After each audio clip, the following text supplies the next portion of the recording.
reparti. Bonjour à tous. Donc, bienvenue à ce webinaire dédié à la V23CX. Pour la plupart d'entre vous, vous êtes déjà en V18. Donc, l'objet du webinaire principalement va être de vous parler un petit peu des nouveautés de la V20. Qu'est-ce qu'il va falloir faire pour passer de la V18 à la V20? Quels sont les points d'attention?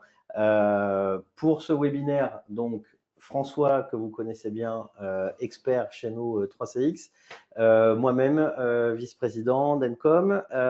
Donc, on va traiter de tout ça. Le webinaire est enregistré. Vous aurez le replay, donc pas d'inquiétude. Si vous avez des questions, petit chat, n'hésitez pas. Là, on est parti pour 1 heure de webinaire. Les questions, on va se les garder pour la fin. Donc, on va dépasser un petit peu par rapport à d'habitude, s'il y a beaucoup d'informations à vous transmettre. Donc, voilà. Donc, n'hésitez pas par chat à nous mettre vos questions. Je laisse la main à François qui va vous donner le menu du jour et puis après, on engage directement. Alors évidemment, le sujet, c'est de préparer au mieux le passage de la V20 et partager avec vous ce qu'on a organisé chez Encom pour que ça se passe le mieux. Au sommaire, c'est bon, ça se voit bien là, mon sommaire? Ok. Donc on a 5 chapitres. L'intro, on va présenter un petit peu le contexte, pourquoi on est dans cette situation, quelle est la situation d'ailleurs, les impacts, oui. Les surprises, on aurait pu noter, mais en fait, il n'y en a pas parce qu'on a un peu préparé, donc il y a moins de surprises, donc on va parler plutôt d'impact. On va faire une petite démo, alors j'enlève petite, on va faire une démo V-Live sur la V20. Vous avez déjà vu un petit peu, pour certains, à quoi ça ressemblait l'interface, mais pour qu'il y ait moins de surprises, quand vous avez basculé en V20, je voudrais vous montrer un petit peu l'interface en amont. On va parler du process de migration chez Encom Conseil, comment on s'est organisé, comment on va faire pour vous migrer dans les prochains mois et quels sont un peu les deadlines. Et puis, on aura, comme a dit Damien, cette partie questions-réponses. Donc, on ne sait pas à quelle heure on va terminer. On écourtera un petit peu. Pour ceux qui veulent rester et poser des questions, vous êtes évidemment le bienvenu. Eh bien, je vais passer la main à Damien et on va démarrer sur notre intro. Alors, déjà, le contexte, c'est quoi? On est sur de la fin de vie de la V18. Donc, la V18, elle vous a accompagné pour bon nombre d'entre vous depuis plus de 2 ans maintenant. Donc, cette V18 qui était un produit mature, mais qui, pour autant, est arrivé à des limites en matière notamment de cyber, parce que sur un moteur de Debian 10, ou bien à des limitations aussi liées à son moteur site qui avait besoin d'être renouvelé pour les nouvelles fonctionnalités de demain, pour le plan MAN téléphonique, c'est-à-dire présenter les bons champs dans les bonnes cases pour les opérateurs, et une partie aussi d'innovation avec l'intégration de nouvelles fonctionnalités, notamment des nouveaux couplages, de l'IA, etc. Donc, l'arrêt de la V20, il était de toute manière inéluctable par rapport à comment a été construit la V18 à l'initiale. Cette V20, principalement, si on doit résumer, il faut le voir vraiment comme un nouveau produit. C'est-à-dire que la philosophie du produit a changé. Globalement, on peut toujours arriver à faire les mêmes choses qu'avant. On arrive au même résultat, mais on va le configurer d'une manière différente. Et c'est cette nouvelle philosophie, cette nouvelle pratique qui va s'articuler notamment autour de ce qu'on appelle les départements, donc qui sont finalement ce qu'on connaissait sous le nom de groupes d'utilisateurs. C'est devenu des départements dans lesquels on a intégré des fonctions de routage et d'intelligence qui n'existaient pas avant dans les groupes. Voilà, ça c'est pour l'intro, pour résumer rapidement. Donc, Debian 10 fini, donc la V20 passe sur Debian 12. Le socle de sécurité aussi change, intégration de la 2FA, renforcement du SSO sur Google et sur Microsoft, chiffrement de la base beaucoup plus dur que précédemment, des capacités d'archivage et de segmentation des archivages. Donc, le socle sécuritaire sur 3CX, ça fait quand même un gros bond en avant. Il y en avait moins. Globalement, ça répond à beaucoup de questionnements ou de demandes qu'on avait dans ce sens-là. Donc, de ce côté-là, tout va bien. Vu qu'on change de socle de sécurité, les certificats sur lesquels s'appuie 3CX changent aussi, et notamment ceux qui sont utilisés pour les push smartphones Android. Donc, dans un premier temps, Android avec un arrêt à la fin de l'année, donc sur fin décembre, avec la reprise en V20.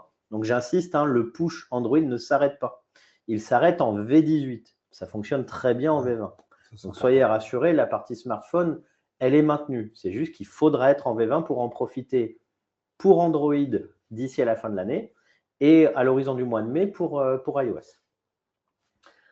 Dans les améliorations, parce qu'il y en a, on a le client lourd V20, donc qui est un nouveau client Windows comme on avait en V16, pour ceux qui ont connu, donc avec une intégration assez forte dans les couches Windows, avec notamment le retour des raccourcis clavier, du dashboard volant, l'intégration des chats directement dans le client, et donc dans une fenêtre contenue qui peut prendre le pas en focus, c'est-à-dire que quand je reçois un appel, ça va passer devant les fenêtres, y compris des fenêtres de TSE. Donc ça, c'est un truc qui est intéressant. L'intégration de la 2FA, donc le double facteur d'authentification pour sécuriser les accès à la fois au web client et aux consoles d'administration.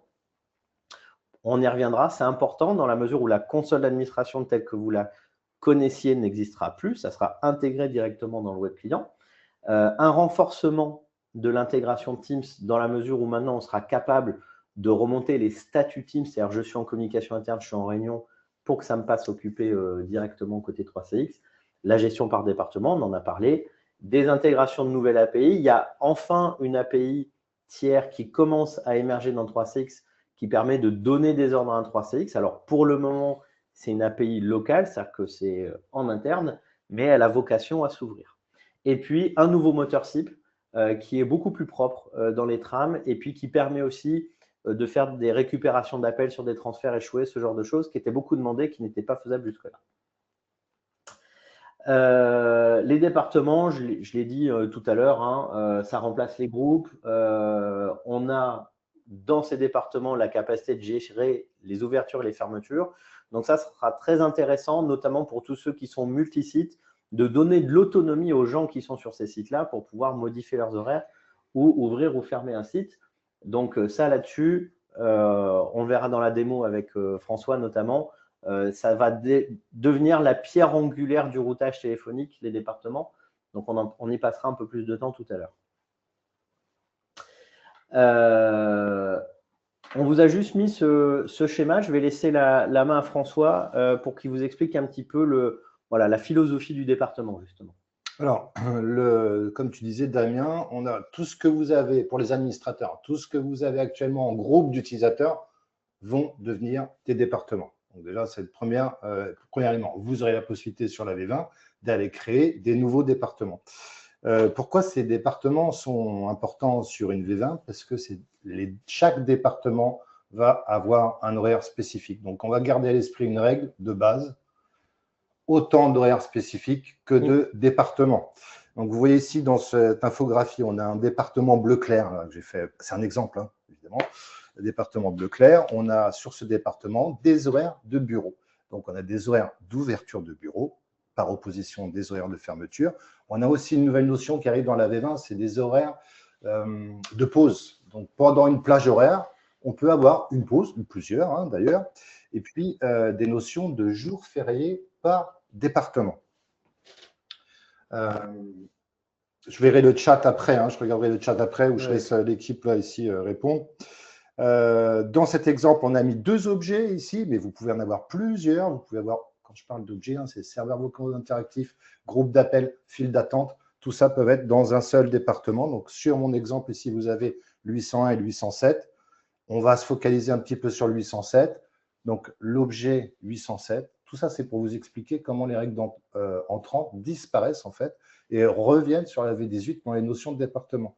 Donc, on a notre file d'attente, on a notre règle entrante, notre SDA, pardon, qui arrive. Ici, c'est un exemple de SDA qui arrive dans la file d'attente. Et en fonction des heures de son département, ça va router l'appel. Ça va router l'appel vers une zone de fermeture, de non-réponse, vers une zone de pause, vers une zone fériée. Donc, pour chaque zone, on va pouvoir déterminer une destination spécifique. Donc, je ne vais pas les nommer. J'ai fait une petite vidéo sur ce sujet pour expliquer. Il y a une option qui arrive en plus, lire une annonce, etc. Voilà. La difficulté qu'on a dans cette migration, c'est le recablage, c'est de remettre ces horaires, puisque quand on migre, en fait, si vous avez mis des horaires spécifiques sur une règle entrante, on les perd. Et ces horaires spécifiques, il faut les reconstruire au niveau des départements pour faire le routage de fermeture. Et c'est là où il y a toute la difficulté. Si on avait un serveur, évidemment, ça ne prend pas beaucoup de temps. Quand on en a des centaines, ça devient un peu plus compliqué. Et si vous avez beaucoup d'horaires spécifiques, c'est un travail. On est là aussi pour vous aider à mener ce travail. C'est nous, a priori, qui allons le faire et on va vous donner tous les moyens pour, après que vous puissiez être autonome en fait et le faire vous-même. Il y aura les deux d'ailleurs, c'est-à-dire qu'il y a une partie qu'on va faire et puis il y a une autre partie qui va être traitée au final à travers les différentes formations. Donc, il y aura des jeux de formation qui vont être faits notamment à travers des webinaires et des vidéos. Et donc, il y a une partie où, une fois que vous serez formé, on va aussi vous laisser faire un certain nombre de choses parce que ça permet aussi de repasser sur la machine de manière à recabler comme vous en avez besoin. Donc, tout ça va être fait en plusieurs étapes. Il y a ce que nous, on va faire pour que ça se passe bien, que vous n'ayez pas de régression fonctionnelle ou que vous n'ayez pas d'impact lors de la migration. Et puis, il y a toute une partie après où il va vous falloir vous réapproprier l'outil dans la mesure où la console d'administration a quand même bien changé. Oui, c'est des changements et on va couvrir les impacts. Là, j'étais en train de penser ce matin, finalement, comme tout changement, il y a des impacts positifs ou négatifs, ça dépend comment on les voit. Mais là, sur ces notions de département, on peut faire des choses qu'on ne pouvait pas faire avant en V18 finalement. Donc, il y a des choses plutôt pas mal qui arrivent là avec cette V20 et on va essayer d'en tirer un profit. Alors évidemment, la partie difficile, c'est cette migration, mais c'est pour ça qu'on est là. On va regarder un peu les impacts d'un Exactement. On va parler du coup des impacts techniques dans un premier temps. Donc, comme toute mise à jour, ça impose une coupure. Parce que quand on va mettre les mains dans votre machine pour la faire passer de Debian 10 à 12 et appliquer les différents mises à niveau de version de 3CX, il va falloir qu'on coupe tout ça. Bien évidemment, ces mises à jour sont faites en heure non ouvrée, donc après vos heures de travail. Et pour les clients spécifiques, on en reparlera un petit peu après dans notre méthodologie de travail, ça peut être fait sur un horaire vraiment particulier et ciblé. Dans les impacts, on l'a dit, le changement de l'interface administrateur, donc l'interface en elle-même telle que vous la connaissiez, c'est fini, on va passer sur autre chose, redesigner plutôt dans la même veine que ce que vous avez sur le web client, donc c'est unifié avec tout ça. La reconstitution obligatoire des rapports. Ça, c'est un point important. Nombre d'entre vous utilisent des rapports de téléphonie journaliers, hebdomadaires ou mensuels, planifiés. Ces rapports-là, à partir du moment où on vous passe en V20, malheureusement, ils ne sont pas reconduits parce que la mécanique des rapports et même le format des rapports a changé. Et donc, ils ne peuvent pas reconduire des rapports tout simplement qui n'existent plus sous cette forme-là. Donc là, il y a un travail à reconstituer les rapports. Pour d'autres, vous avez chez nous un service d'expertstat qui, lui, ne bouge pas de V18 à V20, vu qu'on s'appuie sur les données sources. Donc, pour tout ce qui est module d'expertstat, pas d'inquiétude, c'est repris. Vous retrouverez tout comme avant. Pour ceux qui utilisent les statistiques directement dans 3CX, étape intermédiaire obligatoire, reconstituez vos rapports. Le stun qui n'est plus natif. Alors oui, il y avait le contrôle de l'intégration 365. Alors, il n'y a pas que 365, c'est-à-dire tous ceux aujourd'hui qui ont un couplage avec 3CX, que ça soit un couplage CRM ou un couplage 365 ou un couplage Google, il y aura une phase où on va vous appeler pour vérifier que vous ayez bien toujours le SSO, vos remontées de fiches, etc. Parce que parfois, on ne l'a pas eu encore jusque-là, mais il se pourrait que dans certains contextes, on soit obligé de régénérer une clé, régénérer un token, donc c'est ce qui fait la sécurité entre une machine extérieure et le monde de 3CX, on soit obligé de régénérer cette clé pour que ça reparte. Donc là, encore une fois, c'est pareil, c'est prévu, on a fait beaucoup de tests, ça fonctionne bien, pas de souci de ce côté-là. Le stun n'est plus supporté nativement. Alors, ça ne veut pas dire qu'il disparaît, ça veut dire que quand on veut le faire fonctionner, on a, nous, 2-3 paramètres à mettre sur le serveur pour que ça reparte. Juste redéfinir peut-être un peu le stun. Ouais. Alors, le stun, qu'est-ce que c'est? C'est la capacité que 3CX a de faire fonctionner un téléphone directement sur une patte Internet sans avoir besoin ni de VPN ni de SBC. Donc, vous avez un magasin, un collaborateur quelque part, peu importe, avec des téléphones isolés, ça permet de les monter directement en passant par une patte Internet classique. Donc ça, de base, c'était natif sur de la V18. Sur de la V20, c'est fini. Mais Ça existe toujours, c'est juste des paramètres qu'on doit mettre en place. Donc là, c'est à nous d'être vigilants sur le fait que vous utilisiez des postes en stun. On a globalement identifié tous les clients. Si jamais il y a un raté, on parle de 2 clics de souris sur une configuration qui peut être faite à chaud et suivi d'un redémarrage de téléphone. Donc, si jamais ça devait arriver, un coup de téléphone au support ou un ticket, ça sera réglé très rapidement. Un point important, ça pour le coup, j'ai déjà reçu en amont du webinaire beaucoup de questions et d'interrogations sur ce sujet-là, l'arrêt de ce qu'on appelle la desktop app au profit de la Windows app. Donc, la desktop app, c'est le client que vous utilisez jusque-là pour beaucoup sur votre ordinateur. Donc, c'est en fait la page web encapsulée dans un client qu'on appelle Electron. C'est ce client-là qui avait posé problème à 3CX fut un temps sur une rupture de chaîne de sécurité. Et pour éviter et être dans les clous en matière justement de sécurité, de fonctionnalité, etc., 3CX a fait le choix sain d'abandonner cette technologie au profit d'une technologie plus forte vis-à-vis de Windows et surtout validée par Microsoft Store. Donc, on est sur une distribution en matière de cyber et de gestion du contenu qui est plus en adéquation avec les attentes du marché vis-à-vis de la sécurité. Donc, très concrètement, ça veut dire quoi pour vous? Ça veut dire que quand on va vous passer en V20, bah déjà, à Desktop App, la bonne nouvelle, c'est qu'elle ne va pas s'arrêter de fonctionner. Mais ça doit vous laisser le temps de la décommissionner au profit du nouveau client, dans la mesure où l'année prochaine, on le sait déjà, l'éditeur 3CX ne répondra plus aux clients Desktop App à terme. On n'a pas encore la date. A priori, c'est pour le premier semestre de l'année prochaine. On n'a pas de date précise. Donc, ça doit vous permettre d'engager ce chantier de redéploiement des clients sur les ordinateurs.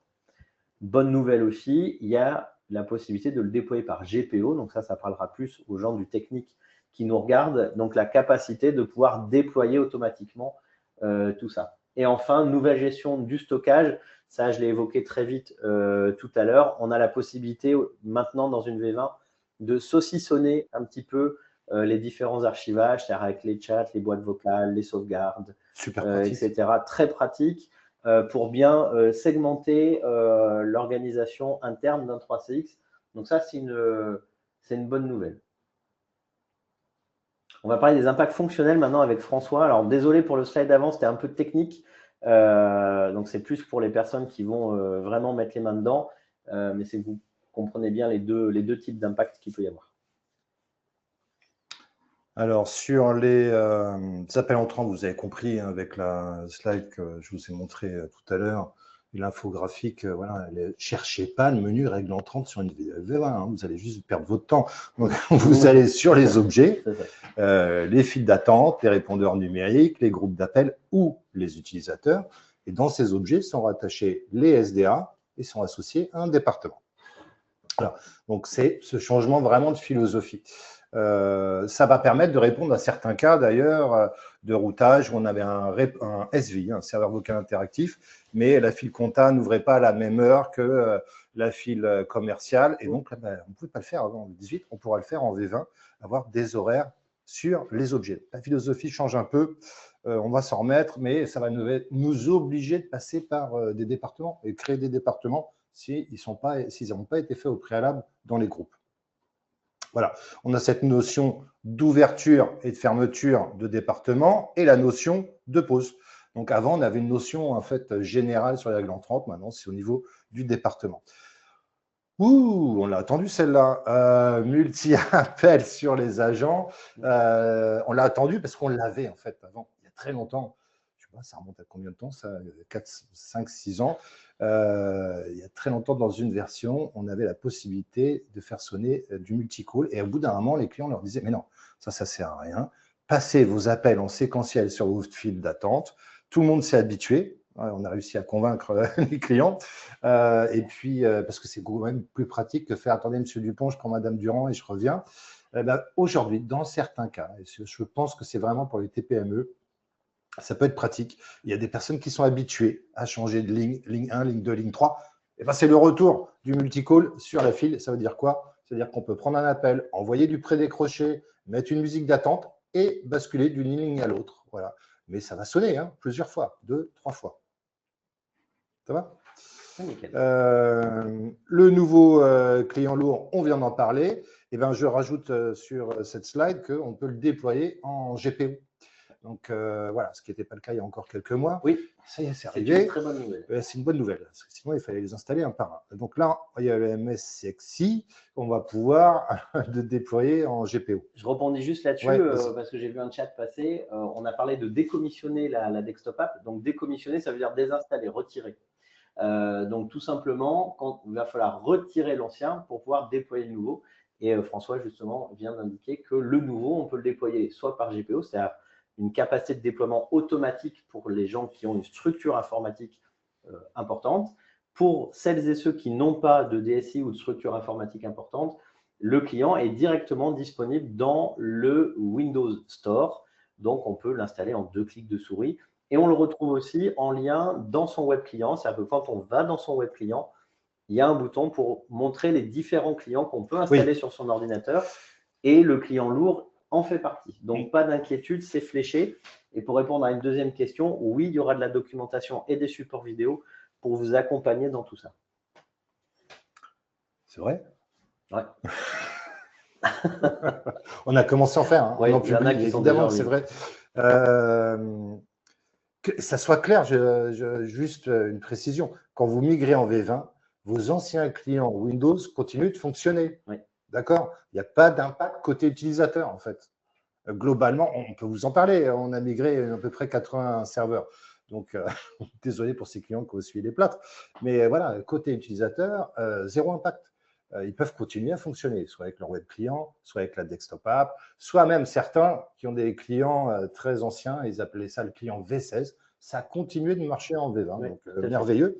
On vous prévient juste cette fois-ci un petit peu à l'avance. Donc, dans les 6 prochains mois, peut-être que cette desktop app, enfin, peut-être très certainement, c'est sûr, sera décommissionnée. Donc, on a déjà le nouveau client. Donc, si vous installez déjà des nouveaux utilisateurs, vous accueillez des nouveaux utilisateurs au sein de votre société, installez-leur tout de suite le nouveau client. Comme ça, ils ne seront pas déboussolés après. Ça évitera un nouveau changement. Donc, pour répondre, Charlotte, oui, il va falloir passer à la Windows App. La seule chose que vous dit François, c'est que vous avez le temps de le faire. Vous allez le faire entre maintenant et l'arrêt de cette desktop app qui sera annoncée par 3C dans le premier semestre. Encore une fois, on n'a pas la date. Donc, plutôt que de le faire derrière en mode pompier, en mode urgence, là, ce qu'on vous dit, c'est que le client V20, vous pourriez même le mettre dès maintenant sur votre V18. Il fonctionne avec la V18. Donc, ce qu'on vous conseille de faire, en tout cas, c'est de déployer aussi rapidement que possible ce nouveau client V20 parce que ça va devenir le client principal. Et donc, vu qu'on met à disposition le MSIX, normalement, vous devez pouvoir créer sur vos AD ou vos Azure AD des politiques de déploiement automatique. Okay. On ne va pas rentrer trop dans le détail, puis là, c'est un peu conceptuel, mais dans cette V20 arrive la possibilité de lire une annonce. C'est extrêmement pratique. Ça évite de monter des serveurs vocaux interactifs juste pour déployer une annonce. Vous êtes dans votre file d'attente, vous voulez mettre une annonce ponctuelle, il se passe quelque chose dans votre société, vous pouvez enregistrer tout de suite un message et le publier. Il n'y a pas besoin de créer des objets. Donc, on coche lire une annonce, on enregistre et on peut le publier ou on l'envoie en TTS, mais peu importe. Donc ça, c'est extrêmement fonctionnel. Le retour sur la ligne occupée qui n'existait pas, donc la ligne occupée, l'appel revient. Le drag and drop pour les transferts, ça c'est spécial dédicace pour les standardistes qui vont pouvoir prendre leurs appels, cliquer et le faire glisser vers le destinataire. À partir du panneau des appels, pour ceux qui voient de quoi je parle. Mais sur en mode local, alors ça c'est pour ceux qui veulent organiser, les grosses sociétés qui veulent organiser des visioconférences et qui voulaient ne pas s'appuyer sur l'infrastructure 3CX, chose qu'on peut comprendre parfaitement. Ils auront la possibilité d'installer un MSU en local et pouvoir faire la visioconférence et gérer leur propre infrastructure. On va vous dire hein, qui fait quoi. J'ai vu une question passer. Alors, je suis assez loin de l'écran, donc je ne vois pas tous les chats, mais j'ai vu une question très importante et on va vous dire ça. Je vais rester sur la. On fait la petite démo live. On va enchaîner avec la petite démo live. Alors, je vais peut-être répondre très rapidement à 2-3 questions en intermédiaire. Donc, comment passer à la Windows App et qu'est-ce que cela veut dire? Comment le déployer? Concrètement, il faut désinstaller et installer autre chose. Alors, oui. Pour vous répondre, ça veut dire qu'il faudra, si vous n'avez pas de déploiement automatique dans votre parc, ça veut dire qu'il faudra effectivement, poste par poste, aller désinstaller la 3CX V18 Desktop App au profit de la 3CX Windows App V20. Donc, pour ceux qui ne peuvent pas le faire en GPO, donc voilà, je viens de vous répondre. Il y a le Windows Store, effectivement, directement sur votre Windows, quand vous allez dans la partie Store et que vous tapez 3CX, il y aura ça. Et la question sur les fonctionnalités de Visio seront-elles améliorées? Pour l'heure, je n'ai pas vu dans la roadmap de 3CX d'item traitant d'une amélioration ou d'un changement vis-à-vis du 3CX One Meeting. Donc, de ce côté-là, pour l'instant, rien ne change.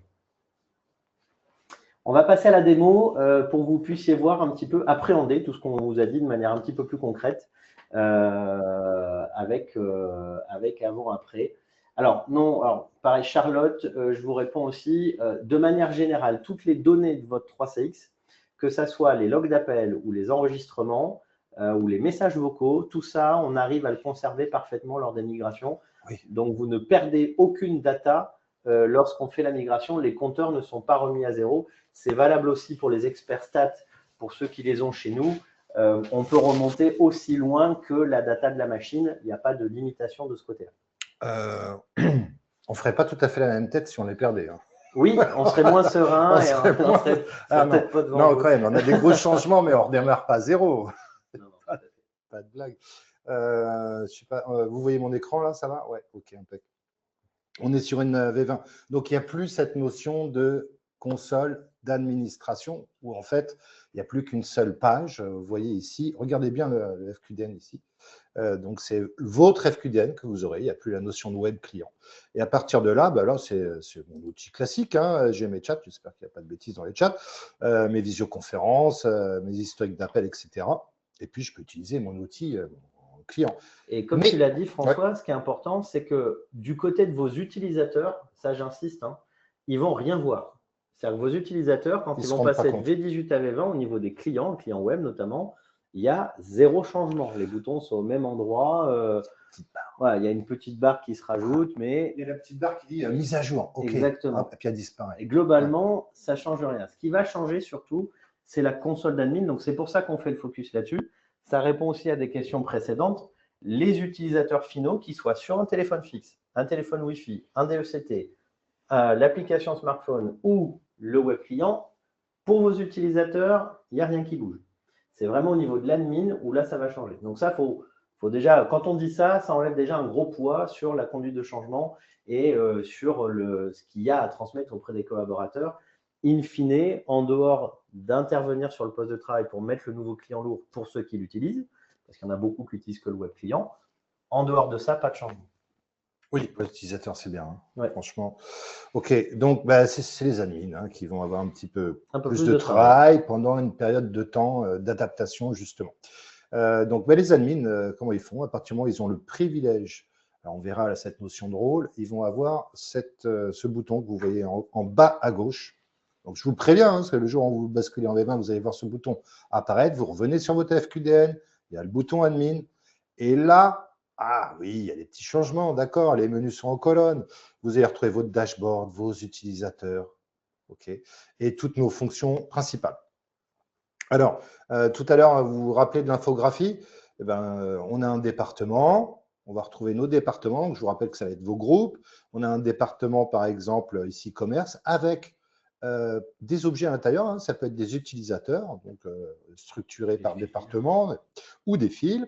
Et puis, on a l'horaire. Alors, si on regarde le département commerce, on va avoir un horaire pour le département commerce. Alors, vous voyez qu'ici, il est ouvert de 8h, 17h. Vendredi, il termine un peu plus tôt. Le mercredi, ils font nocturne. Il n'y a pas d'horaire de pause, mais on pourrait facilement mettre des horaires de pause. Alors, pourquoi mettre des horaires de pause? Mettez pas des horaires de pause pour vous faire plaisir, hein. Mettez des horaires de pause s'il y a un routage spécifique pendant la pause. Donc, chose qu'on ne pouvait pas faire avant. Là, j'ai mis d'un coup des pauses de 13 à 14. J'enlève le samedi et le dimanche, qui n'a pas de sens ici, puisque c'est le week-end, c'est férié pour le département commerce. Enfin, férié, c'est off. Et on a cette pause. On va aller regarder notre objet. Tous les objets, répondeur numérique, file d'attente, se retrouvent dans le traitement des appels. Je vais surveiller l'heure ici parce que je ne m'embarque pas dans trop de détails. Donc, on va retrouver nos 3 types d'appels ici. Je passe outre celui-là qui est un peu particulier. On va regarder notre file d'attente. Je vais filtrer par file d'attente parce que là, ça peut être un peu le bazar pour chercher. Donc, je vais chercher que mes files d'attente.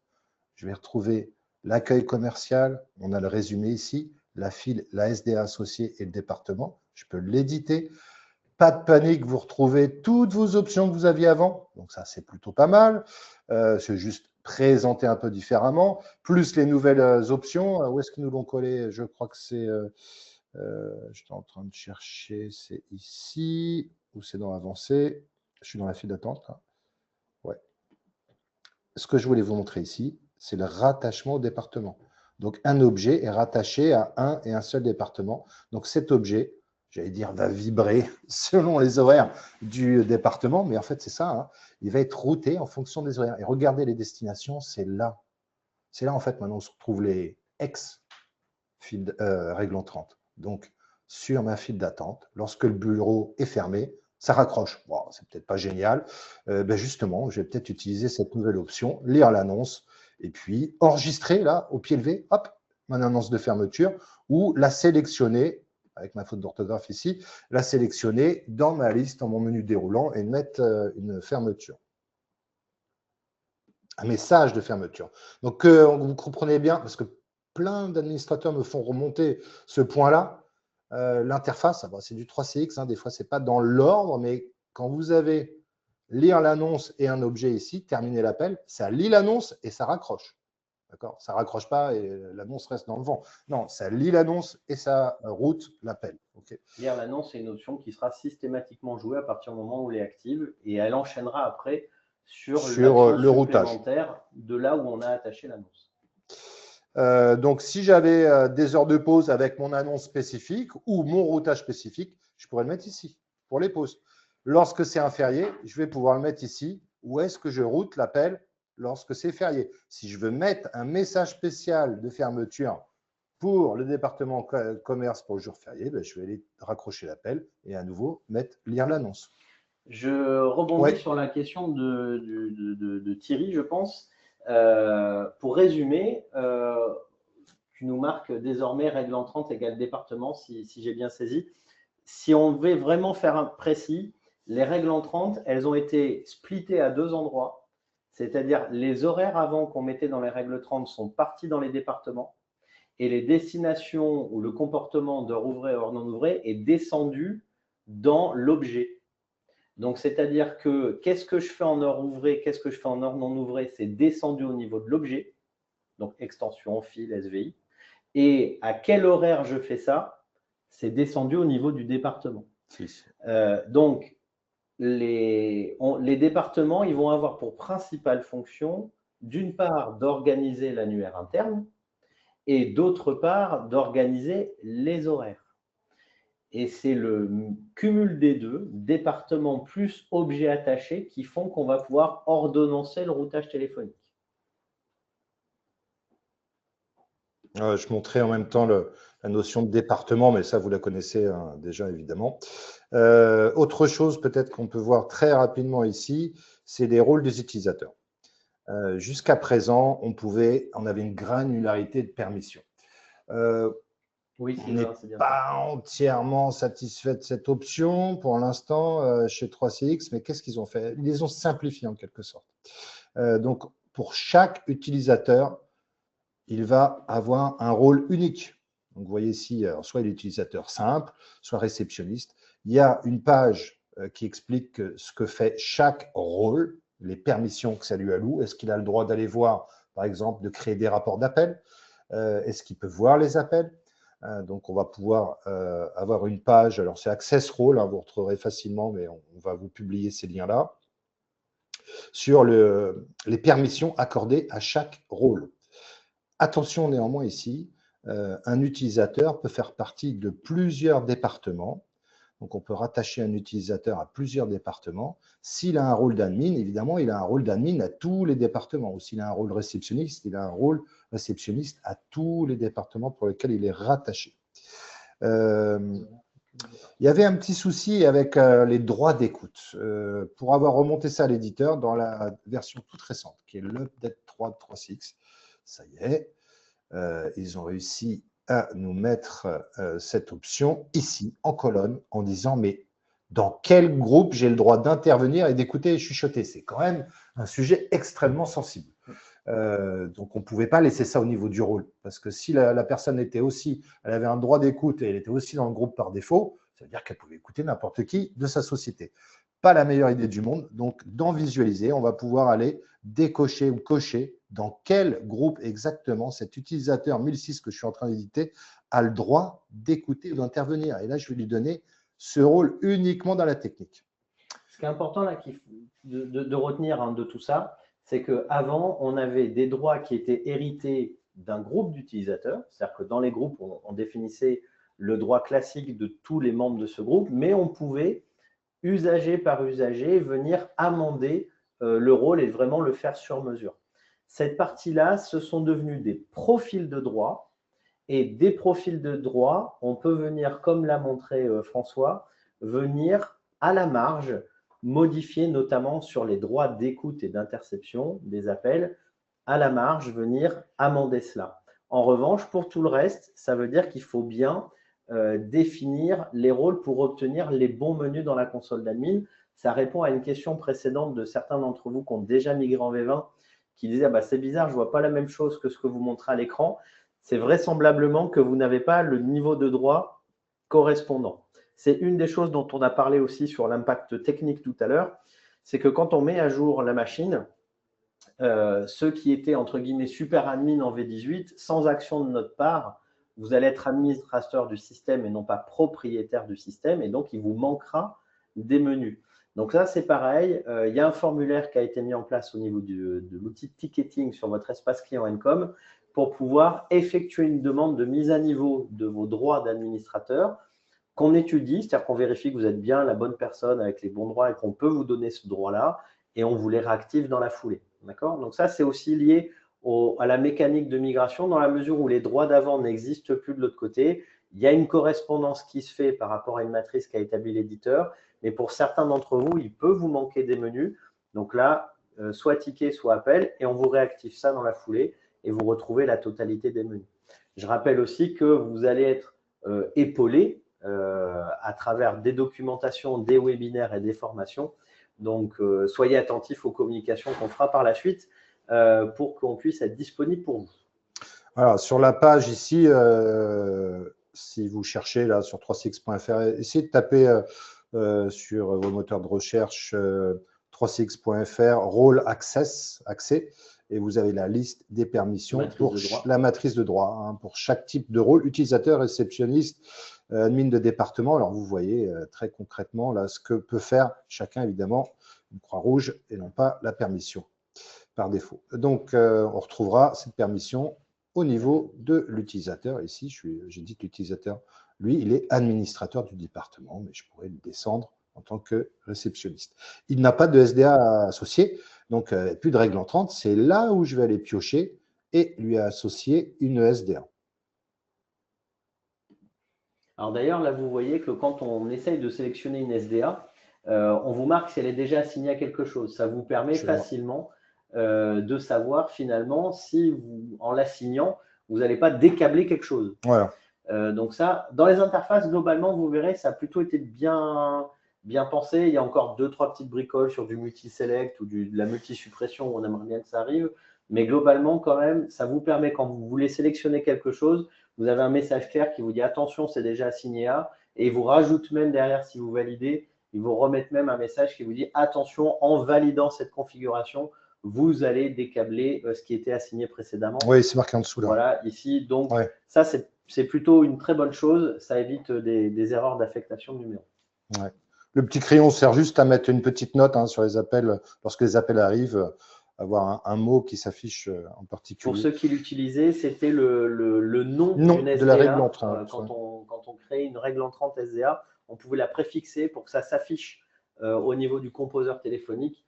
Ben là, ça se fait maintenant au niveau du petit stylo dont oui, par rapport à ce que tu dis, je vais montrer quand même quelque chose qui sera utile peut-être à tout le monde. Les rapports d'appel qu'on va retrouver ici. Alors, je décable, allez, je décable, paf, je sauvegarde. Donc, mon utilisateur, là, il porte 2 numéros. Et je vais retrouver, alors ça, c'est curieux, mais ça, c'est pas pour faire des règles entrantes. C'est un rapport d'appel des règles entrantes. Pour ceux qui avaient la nostalgie, donc on va retrouver nos SDA et savoir vers qui ça pointe. Alors, j'ai décablé qui là? J'ai décablé Pierre, enfin, j'ai recablé Pierre, voilà, donc il y a 2 SDA qui pointent sur lui. Ça me donne un état global où vont les SDA concrètement. Vous voyez, la file commerciale, on en parlait tout à l'heure, l'accueil commercial à 8001, donc j'ai bien ce numéro-là qui va pointer dessus. Donc ça, vous retrouvez ça dans les rapports d'appel. Alors évidemment, les rapports, ils ont beaucoup changé, mais là, on ne va pas prendre, ça serait long du temps. On va retrouver nos statistiques. Et un truc positif, très positif ici, c'est que ça tourne en direct. Donc, lorsqu'on va faire le journal d'appel, on a tous les le journal d'appel du quotidien, en temps réel. On n'a plus besoin de faire tourner une requête, la programmer, la planifier. On le voit en temps réel. Alors là, moi, sur cette version démo, il n'y a pas eu d'appel. Je vais regarder sur le dernier mois pour vous montrer à quoi ça ressemble. Voilà, donc on va avoir les appels sortants, les appels entrants. Ça, c'est mon journal. Mais je vais avoir la même chose sur les statistiques d'appel pour ceux et celles qui l'utilisaient avant, les statistiques d'appel sur la file d'attente. On a vu, on a vu les départements, la gestion d'horaire. C'est quand même le truc le plus important post-migration. La gestion des rôles. On a survolé un petit peu les rapports, puis le reste, vous allez retrouver ou vous allez découvrir dans la nouvelle interface quelques nouvelles fonctionnalités, mais je vous ai montré les 3 principales ici en quelques minutes. Je vous propose de repasser sur la présentation. Ouais, process de migration. Et je vais essayer ça. Donc là, on va enchaîner maintenant. Alors, j'ai vu, il y a des questions auxquelles je n'ai pas répondu, je vais y répondre après, notamment sur quand on est un utilisateur dans plusieurs départements, lequel va être joué, j'y répondrai tout à l'heure.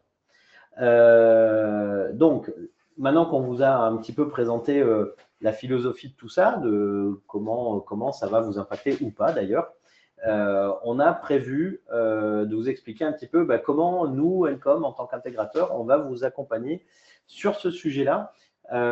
Donc, dans les premières étapes, il y a déjà, on va dire, un état des lieux, un audit des machines sur notre parc. On a plusieurs centaines de serveurs à passer à la moulinette pour savoir finalement dans le schéma décisionnel si on est sur quelque chose d'assez classique, où finalement, on va dire, voilà, il n'y a pas de risque, le métier de la personne n'est pas sensible, globalement, il n'a pas 36 000 horaires. Donc là, on va plutôt être sur ce qu'on appelle, nous, un déploiement dit standard, où on prend le temps de vous recabler correctement derrière dessus, et on fait généralement plusieurs machines par soir de ce type de machine.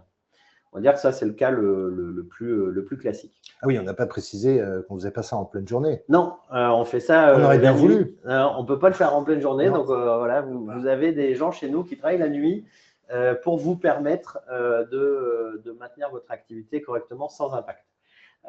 Deuxième cas de figure, dans le cadre de cette vérification, de cet audit, on constate que soit votre métier est sensible, soit l'usage que vous avez de la machine 3CX nécessite des configurations particulières, soit vous êtes déjà dans un schéma où vous avez une machine un peu sur mesure.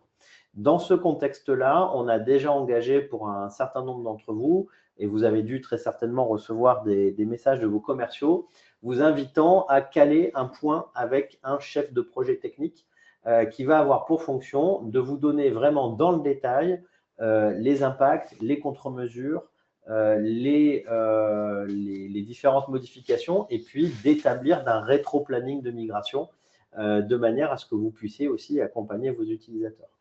Donc, ça représente en gros 15% de notre parc, hein, pour faire simple, sur les clients sensibles ou à risque. Donc, ils sont clairement identifiés. Il y a des rendez-vous qui ont déjà été calés. Et puis, de là, on fait un planning général. Par rapport à ces prérequis, on vérifie aussi le dimensionnement de vos machines parce qu'une V20, elle est plus énergivore que de la V18. Donc, il y a eu tout un travail, alors qui a déjà été fait pour tout le monde, pour information, de redimensionnement de vos machines et qui a été fait pareil de nuit, de manière à ce qu'il n'y ait pas d'impact. Est-ce qu'on ne préciserait pas là, Damien, à ce moment-là, le fait que certains utilisent Android ou pas et qui communiquent avec nous? Alors, ils ont reçu déjà une newsletter. C'est important de le rappeler, effectivement, le vrai impact de cette V20, on l'a vu tout à l'heure, finalement, le vrai coup d'arrêt, c'est l'arrêt de la fonctionnalité smartphone pour Android. Donc, on a émis à travers une newsletter, et pour ceux qui n'ont pas eu la newsletter, on va vous renvoyer le lien quand on vous enverra le replay du formulaire public pour pouvoir nous répondre sur est-ce que vous utilisez, oui ou non, l'application smartphone sur Android, et si vous l'utilisez, quel en est l'usage? Est-ce que c'est un usage intensif, primordial, ou est-ce que c'est de temps en temps? Pourquoi on vous pose cette question? Ce n'est pas par hasard. C'est que pour toutes les personnes qui vont nous dire non, on ne l'utilise pas, ou c'est pas urgent, ou c'est pas grave, on vous passera après pour laisser le temps de faire les choses correctement avec un temps de déploiement qui soit moins court que celui qui est imposé par l'éditeur au 31/12. Donc ça, c'est important de vous signaler auprès de votre commerciaux en nous faisant un mail ou en répondant au formulaire, mais c'est important de nous donner l'information de est-ce que vous l'utilisez ou pas, de manière à bien organiser les migrations des différentes machines. Donc ça, c'est un point très important. Merci François de l'avoir rappelé. C'est quand même essentiel dans ce sujet. Et ça ne veut pas dire qu'on ne va pas les migrer. Hein, mais ça ne veut pas dire qu'on ne va pas les migrer, mais on va prendre le temps de le faire au premier trimestre 2025. Par exemple, exactement. Alors, Nicolas, ce n'est pas par rapport à un nombre d'utilisateurs. On a des clients qui ont 3000 utilisateurs et qui ne sont pas considérés comme sensibles dans la mesure où ni leur métier, ni la configuration de la machine ne fait qu'il va y avoir des problématiques en particulier. Donc, au niveau des étapes de migration, on vous a remis ici un petit planning de ce qui a été fait et de ce qui va venir. Et vous voyez un petit mot qui apparaît avec des migrations de poules de machines sur le CFU. Donc, je vais vous dire un petit mot de ce qu'est le CFU chez nous. Donc, globalement, on a analysé les machines, on fait des contrôles des recétages. Depuis le 14 octobre, il y a des campagnes de communication qui sont parties à destination de l'ensemble de nos clients pour les prévenir. Du 15 octobre au 15 novembre vont être assurées une grosse partie des migrations dites classiques pour les utilisateurs de l'application smartphone sur Android. Du 15 novembre au 15 décembre, il y aura là un gros focus sur la migration des machines sur mesure et des machines sensibles. Et puis, post-15 décembre, toute une période où on va être sur le pont pour vous accompagner, vous aider sur ce qu'on appelle le post-migration avec les différentes vérifications et actions qu'on peut faire. En regard de cette timeline, on vous a mis les échéances qui nous ont été données par l'éditeur 3CX. Donc, la sortie stable de la V20, qui est la U3, est sortie le 15 octobre. L'arrêt du push sur Android, c'est le 31 décembre. L'arrêt du push sur iOS, encore une fois, je parle bien de l'arrêt sur V18, hein, sur V20, je le redis, ça fonctionne. Mai 2025, et puis premier semestre de l'année prochaine, pour une date que nous ne maîtrisons pas, l'arrêt du fonctionnement de la desktop app sur V18 ou sur V20. D'accord? Donc comme ça, vous avez bien toutes les dates en tête. L'idée, c'est que vous compreniez bien qu'il y a à la fois le temps et pas le temps. C'est-à-dire que pour ceux qui n'utilisent pas l'application smartphone, là pour le coup, il n'y a vraiment pas de caractère d'urgence. Et c'est pour ça que vous devez vous signaler de manière à ce qu'on ne vous migre pas tout de suite et qu'on prenne le temps de le faire et qu'on vous accompagne bien. Pour les personnes dont on sait que vous devez passer en V20 parce que vous utilisez l'application, là, il faut se mettre en ordre de bataille dès maintenant et on est là pour vous accompagner et faire en sorte que ça se passe bien. On va passer un petit peu aux ressources, justement. Je vous ai pas mal parlé des ressources qu'on va vous mettre à disposition. Donc, je vais laisser François vous parler un petit peu de tout ça. Et puis après, on sera déjà sur la fin de ce webinaire. Donc, on répondra aux questions auxquelles on n'a pas répondu. Donc, j'espère que tout le monde a compris que si vous voulez passer un Noël sympa, il faut prévoir la migration le 23, non, c'est ça? Le 23 minuit. Le 23, allez, vas-y, va migrer. Alors, on a commencé des ressources et vous publiez. Alors, ça fait longtemps que le Sophone, merci Justine, a été publié. L'usage du Sophone, donc le futur client, hein, il y a une vidéo, vous retrouvez ça sur notre chaîne YouTube. Idem, et ça a été publié il y a quelques... Oh, il y a les liens actifs, c'est magnifique. C'était publié hier soir, ouais, où je reprends cette notion de gestion d'horaire de département parce que c'est voilà, la pierre angulaire du nouveau système sur la V20. Donc ça, c'est quand même quelque chose qu'il faut comprendre. J'avoue que quand on démarre, au départ, on fait, wow, ça va être bizarre. Mais voilà, on a essayé de vous le conceptualiser. Donc il y a 2 vidéos, c'est peut-être redondant. Il y a un concept, voilà, la différence entre une V18 et une V20, la différence de concept. Et après, un cas pratique. Je reprends ce que je vous ai montré ici en webinaire avec la file commerce et avec les horaires. Si vous avez besoin d'aller un peu plus loin, on peut aussi vous donner accès à des versions démo. Peut-être que je m'avance peut-être un petit peu ici, mais je pense que c'est possible. On a un serveur, ça va, on pourrait vous donner un accès si vous voulez voir un petit peu l'interface pour certains clients. On pourrait vous donner un accès au serveur. On a un support technique, le numéro reste identique, donc on a des personnes qui sont là disponibles. Et puis, peut-être qu'on va passer aux questions-réponses. Alors, juste pour terminer sur le support technique, et après on enchaîne effectivement avec les questions-réponses. Sur le support technique, dans votre espace client, dans la section ticket, quand vous ouvrez un ticket, vous avez une nouvelle catégorie qui a été appelée migration V20 et des sous-catégories avec droit administrateur.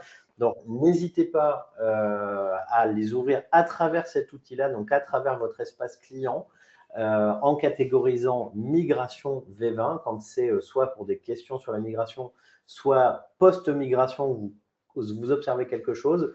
Ça permet d'envoyer directement une manière prioritaire aux bonnes équipes pour pouvoir être réactif sur vos demandes et les traiter au mieux. Donc, vraiment, n'hésitez pas là-dessus. Et puis, dernier élément, au-delà de ce que vous voyez à l'écran avec ce qui existe déjà, il y a d'autres contenus qui vont arriver, des webinaires et des formations. Et pour répondre à la première question de Guillaume derrière, non, il n'y a pas de coût de migration. Vous profitez chez Encom, on devrait peut-être le faire pour se payer des vacances. Vous profitez chez Encom du support étendu et de la délégation de services directement dans votre abonnement. Donc, pas de coût sur de la migration ou autre de ce côté-là.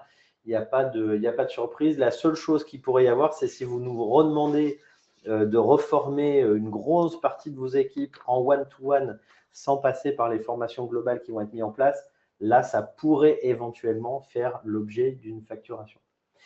Donc, vous pouvez y aller, un feu pour les questions. On va répondre. Oui, alors pour rassurer les personnes, donc si vous répondez au formulaire, non, j'utilise pas l'Android ou c'est occasionnel. Alors l'occasionnel, on peut le couvrir. On va, au lieu de renvoyer vers l'application, on a pensé à un truc, on fait sonner votre mobile, donc ça part par le GSM. Donc ça sera, on pourrait toujours activer en quelque sorte le mobile. Et dans ces cas-là, c'est nous qui allons vous recontacter parce qu'évidemment, on a la liste de nos clients.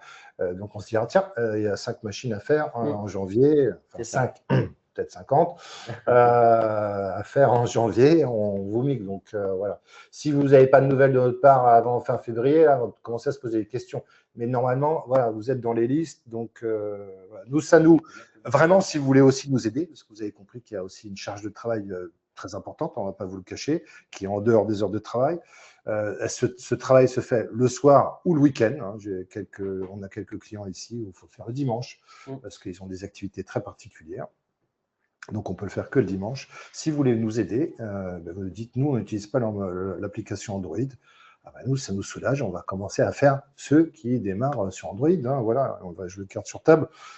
Si c'est occasionnel, voilà, vous serez migré en janvier ou en février. Alors après, les Call Flow Designer en place en V18 fonctionnent-ils en V20? Oui, Yes. on les a tous recompilés sans que vous le sachiez sur les bonnes versions. Donc tout ce qui fonctionne aujourd'hui en V18 fonctionne en V20. Ça fait partie des premiers tests qui ont été faits, donc pas d'inquiétude de ce côté-là. Si on a répondu au formulaire et sinon, utilise push, on attend que vous nous contactiez. Alors, c'est important de répondre au formulaire, voilà, c'est ce que tu viens de dire. Donc, pour tous ceux qui ne l'ont pas fait, on va vous mettre là dans voilà, le lien vient de partir dans le chat. Donc, pour tous ceux qui n'auraient pas répondu, faites-le. Il y aura des vagues de contacts. En fait, à chaque fois qu'on met à jour des machines, on prévient quelques jours avant que vous allez faire l'objet d'une mise à jour. Donc, vous serez toujours prévenu des mises à jour. Pour ceux qui ont des rendez-vous en one-to-one, il y a un rendez-vous qui est pris avec un chef de projet technique et là, vous êtes sur une autre file de temps avec d'autres types d'actions. Julien, si ça a été compilé avec le dernier CFD, tu n'as pas besoin de recompiler en V20. Ouais. J'ai répondu au formulaire que Android, c'était occasionnel. Par contre, notre métier fait qu'il faut absolument qu'on migre cet hiver et qu'on soit prêt à migrer avant janvier. Pas de souci, Charlotte, c'est bien noté. On fera en sorte que vous soyez bien dans ce time-là. Je vais prendre les rapports d'appel. Ouais. Il y avait une question. Oui, c'est vraiment, s'il y avait une mauvaise nouvelle dans cette histoire, c'est franchement les rapports d'appel. Ouais. Pour certains, alors, quand il y en a deux de planifier, ça va. Quand on a certains clients où on voit qu'il y a une centaine de rapports d'appel, je crois que tu en as eu un où il y en a 200. Oui, 140, 200. Et ça, on n'a aucun outil pour vous les. On voudrait bien. On a essayé, on a cherché, mais il n'y a aucun outil. L'éditeur n'a pas prévu. Nous, on ne trouve pas de. La seule chose qu'on peut vous conseiller, c'est d'aller sur les experts stats 3CX. Donc, si vous ne les avez pas, vous demandez l'accès à votre commercial qui vous mettra un accès généralement de 1 à 2 mois gratuitement pour que vous puissiez voir si ça répond bien à vos questions. En plus, les rapports qui sont faits dans les experts stats sont quand même pensés différemment et présentés différemment. Il y aura un webinaire d'ailleurs dans pas longtemps, je pense, sur la V2 des experts stats, je pense, sur fin d'année ou début d'année prochaine. Donc, n'hésitez pas à vous rapprocher de vos commerciaux sur ce sujet-là. Ça répond à 90% des gens qui avaient des problématiques de rapport ou d'édition de rapport. Doit-on attendre que… non, c'était pas celui-là. Deadline par rapport au push. Est-ce qu'il y a quelque chose à faire sur les applications smartphone? Normalement, vous les mettez déjà à jour, vos applications sur le Play Store ou sur l'Apple Store. Donc, rien d'autre à dire. Hein. Maintenez à jour vos applications. Il n'y aura rien de particulier à faire quand le serveur va passer en V20. Peut-on faire un petit focus sur les rapports? Alors là, tout de suite, non, ce n'est pas l'objet. En revanche, n'hésitez pas à vous rapprocher de votre commercial pour demander un rendez-vous, soit pour que lui vous fasse le focus, soit pour que François, Rémi ou moi, on puisse faire le point dessus. Et ensuite, donc les rapports sont à recréer, oui, ils sont à recréer. Tous les rapports, alors, sont vraiment pas identiques. J'insiste sur ce point-là. Il y a beaucoup de rapports où on pouvait faire mettre plusieurs files d'attente, choisir une période, mettre plusieurs utilisateurs, ça n'est pas possible. Je vais grossir un peu le trait volontairement, mais vous avez 10 files d'attente, vous voulez un rapport global sur vos 10 files d'attente, ben non, vous faites 10 rapports. Donc ça, il y a un vrai sujet. L'éditeur en est conscient, il faut le savoir. Ils savent qu'ils vont travailler dessus. On n'a pas de date de quand, pourquoi. On sait qu'ils vont rendre les statistiques digérables par des outils comme Grafana ou ce genre de choses. Pour l'heure, nous n'avons pas de date, donc je vous invite plutôt à aller vers les experts stats. Oui, sur les rapports, je vois les points et je vais peut-être faire une vidéo là-dessus. Oui. Sur les rapports standards, parce qu'il y a vraiment des énormes changements et puis beaucoup de limitations, hein, donc c'est pas extrêmement plaisant. Je pense à beaucoup de clients qui font des rapports, donne-moi tous les appels externes. Ah, ben, on ne peut plus filtrer les appels externes. Ouais. Donc retour expert stat ou trouver une petite solution de contournement. Ça, c'est… voilà. Marie-Gaëlle, votre code client, vous l'avez sur les factures, sur les devis, sur les contrats. Ah ouais. Dessus, donc il apparaît dessus, il commence par CL, votre numéro de client, et il figure sur devis, facture et contrat. Et c'est 4 chiffres. Et c'est 4 chiffres. Pourrions-nous copier les setup agents de la file d'attente. Alors, qu'est-ce que vous entendez par setup agent? Alors, il n'y a pas de ségrégation annuaire pour l'instant, Fabien. Donc, les carnets de contact, c'est comme avant. C'est soit il est individuel, soit il est au niveau de l'ensemble du tenant. C'est pareil, c'est un sujet qui est remonté au niveau de l'éditeur. Pour l'instant, pas de date sur la mise en place de tout ça. Oui, alors les setups ne changent pas. Hein. Sur les files d'attente, je l'ai passé très vite, pardon, Damien. Oui, quand on fait la migration, la configuration des files d'attente existantes ne change pas. Hein. Si tu avais fait, j'envoie l'appel sur l'agent A, puis l'agent B, il sonne 20 secondes, ça reste ça. Hein. On ne le perd pas. Non, on ne le perd pas. Hein. Ça, y a pas à repasser. Donc, tous les paramètres utilisateurs, file d'attente, répondeur numérique demeurent. Hein. Pas de souci de ce côté-là. Je peux remonter dans le chat pour voir si on n'a pas répondu à des questions. Ou alors, si vous n'avez pas eu la réponse, remettez la question si ça ne vous embête pas, on va la voir. Aujourd'hui, pour répondre, donc non, hein, aujourd'hui, quand on configure une file, il n'y a pas la possibilité de dupliquer sur une autre file pour juste modifier à la marge ce qui serait différent. Le copier-coller n'existe pas. Voilà, il n'y a pas de copier-coller, il n'y a pas d'import-export non plus vis-à-vis des fils. Donc, les files d'attente, les IVR, les groupes d'appel, il n'y a pas de système d'import-export ou de duplication. Donc, il va falloir le faire manuellement. Non, on fait la migration. C'est Guillaume qui pose la question, je suis assez loin de l'écran là. On vous contacte. Votre responsabilité, c'est de nous dire est-ce que vous utilisez ou pas l'application Android pour savoir si on vous l'a fait avant la fin de l'année ou en premier trimestre 2025. Tout simplement ça. Et puis, on vous alerte en fait au moment de la migration pour que vous ne soyez pas surpris que le lendemain, la console d'administration est légèrement différente. Mais on gère bien pour vous la migration. Ça répond d'ailleurs aussi à la question de Florent. Hein, c'est que actuellement, vous dites donc qu'il y a beaucoup d'utilisateurs qui ne sont pas assignés à un groupe spécifique, mais ça veut dire qu'à minima, ils sont dans un groupe qui s'appelle défaut. Donc, du coup, quand on va vous migrer en V20, il y a un département défaut qui va être créé de facto dans lequel il y aura tous vos utilisateurs et rien ne vous empêche effectivement a posteriori de créer des nouveaux départements pour affiner ou recabler comme vous le souhaitez. Ce qu'il faut retenir, c'est que quand on vous passe de la V18 à la V20, il n'y a pas de rupture fonctionnelle ni dans les routages, sur vos horaires, etc. On a mis en place des outils qui vous permettront de le faire. Pour certains d'entre vous, vous devrez aller dans votre espace client Encom pour aller faire les réglages horaires. Pour d'autres, ça sera dans la console d'admin 3CX. Mais dans un cas comme dans l'autre, on fait en sorte, et on vous prévient de la méthodologie, qu'il n'y ait pas de rupture fonctionnelle sur votre téléphonie. Concernant le déploiement des clients dans Microsoft Store. Alors là, ils peuvent aller chercher. Il y a une question sur le déploiement en GPO. Il y a une documentation éditeur. On peut vous envoyer une doc. Rémi, est-ce qu'au support, on a un PDF qu'on peut envoyer sur le GPO? On peut le faire, on peut vous envoyer, vous nous ouvrez un ticket, on vous envoie, on va vous renvoyer en fait sur le lien de l'éditeur. C'est assez clairement expliqué. Hein, vous récupérez l'exé, tout ça. Le MSI d'ailleurs. MSIX, oui. MSIX. Et puis il y a une procédure de GPO, il y a une petite documentation. L'éditeur a fait ça. Oula.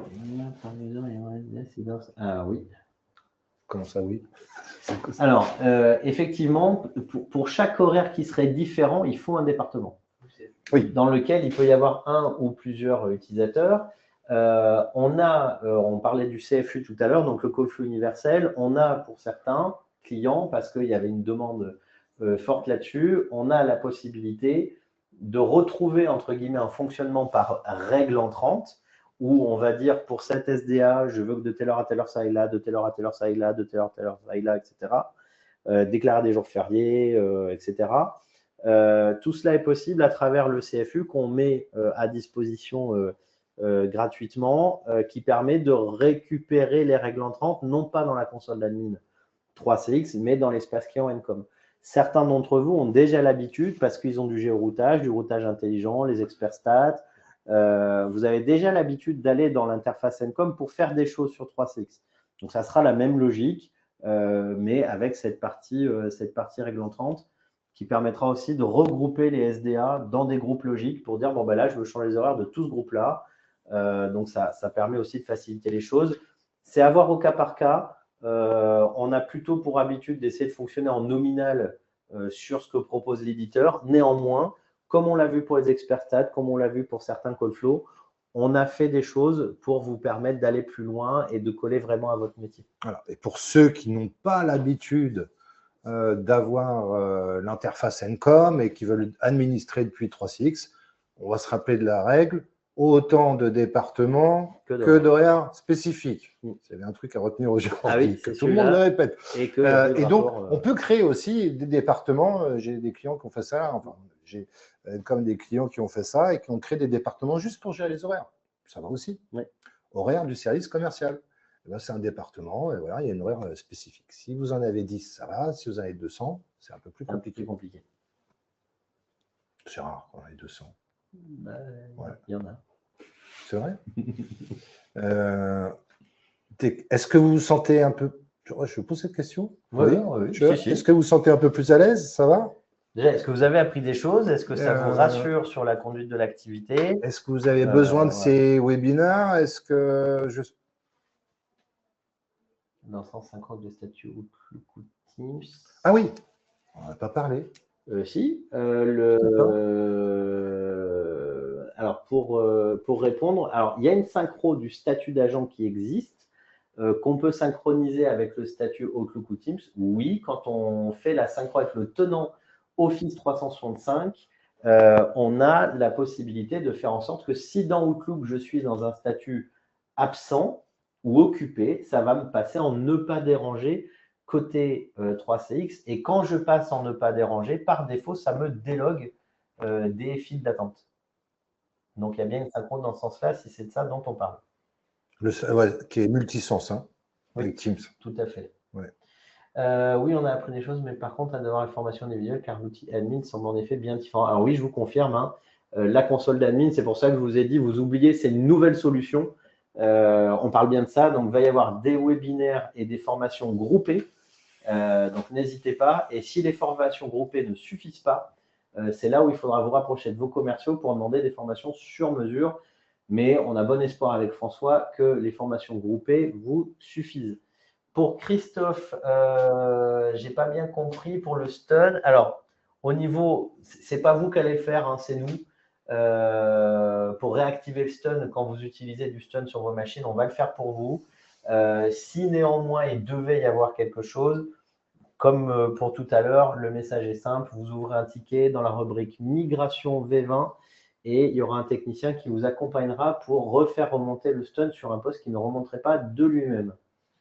Alors, quand vous avez pris des rendez-vous avec les référents techniques, que ce soit Rémi, Damien ou moi-même, c'est à partir de ce moment-là qu'on définit ensemble, qu'on adapte, ou qu'on se retrouve pour prévoir cette date de migration. Donc, c'est normal qu'il n'y ait pas de date de migration prévue avant ce rendez-vous. Pour tous ceux qui ont un rendez-vous avec un chargé de compte ou avec un référent technique, c'est lors de ce rendez-vous qu'on établit le planning. Pour ceux qui n'ont pas le droit à la console admin, alors si vous n'avez pas le droit à la console admin, soit c'est que vous n'y avez pas droit, soit c'est que votre droit n'a pas été reconduit. Donc là, même principe, un ticket 3CX, migration V20, pour faire une demande d'accès à la console d'administration. Si vous n'êtes pas le représentant légal ou le référent technique qui est connu dans nos tables, on appellera cette personne-là pour vous donner accès.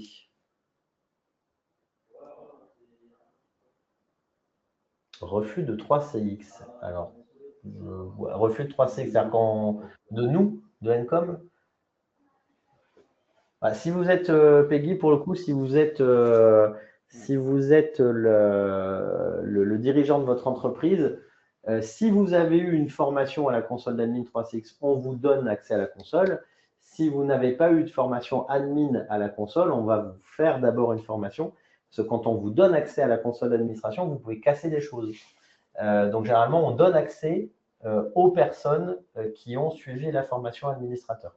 Donc, peut-être que le refus dont vous parlez, il vient du fait que vous n'avez pas forcément suivi une formation administrateur à la console 3CX. Ça peut être ça.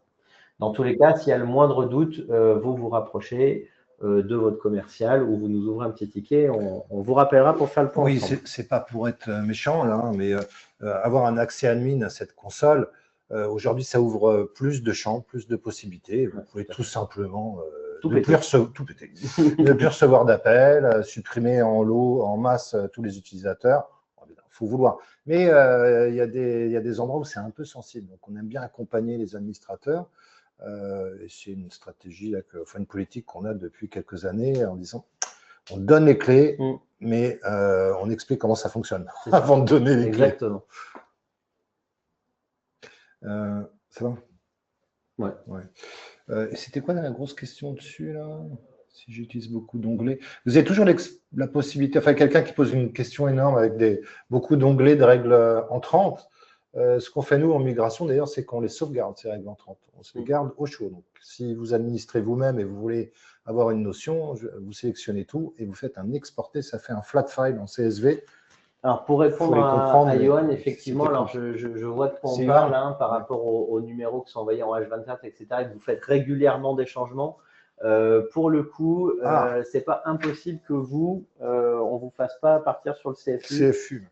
Comme d'autres personnes qui sont généralement dans le voyage ou dans le service à la personne, parce que c'est des règles que vous faites bouger tous les jours. Et donc, dans les départements, ça risque d'être un petit peu plus compliqué. Et après, mais il y a des solutions. Voilà, ça, c'est CFU. Et si vous devez rester dans la console d'admin 3CX, il faudra faire un contournement, réfléchir un peu plus, peut-être avoir une extension virtuelle, vous connaissez le principe, et puis faire un renvoi vers un numéro extérieur, et vous allez juste à chaque fois mettre à jour votre extension virtuelle. Donc, il y a quand même, on n'a pas de point de blocage, je n'ai pas détecté des points impossibles. Des fois, il y a des contournements un peu tordus, très honnêtement, sur les ouvertures de SDA personnelles, par exemple. Mais on a toujours trouvé des contournements, donc ça va. Alors, en 2 mots, Julien, c'est quoi le CFU? Donc, Call Flow universel, c'est un call flow qu'on charge sur la machine et qui a pour fonction, toutes les SDA pointent dessus. Quand la SDA rentre dans le call flow, on regarde le numéro par rapport à un fichier qu'on a, nous, écrit sur la machine en local. Et dans ce fichier, on retrouve toutes les règles entrantes, c'est-à-dire quel numéro doit aller où, quand, comment. Et la réécriture de ce fichier est synchronisée avec l'espace client Encom. Pourquoi on a fait ça? Pour qu'il n'y ait pas de dépendance web service. Alors, je suis désolé, c'est un peu technique. Mais on a fait ça pour pas qu'il y ait de dépendance, c'est-à-dire que même si l'espace client Encom ne fonctionne plus, les routages continuent à fonctionner dans la mesure où le fichier est écrit en local sur la machine et que le CFU vient lire en local sur la machine. Je crois qu'il veut plus de détails, Julien, non? Non, c'est moi, il a vu. Je plaisante. Mais après, si tu as besoin de plus de détails, Julien, tu as mon numéro de mobile, tu peux m'appeler.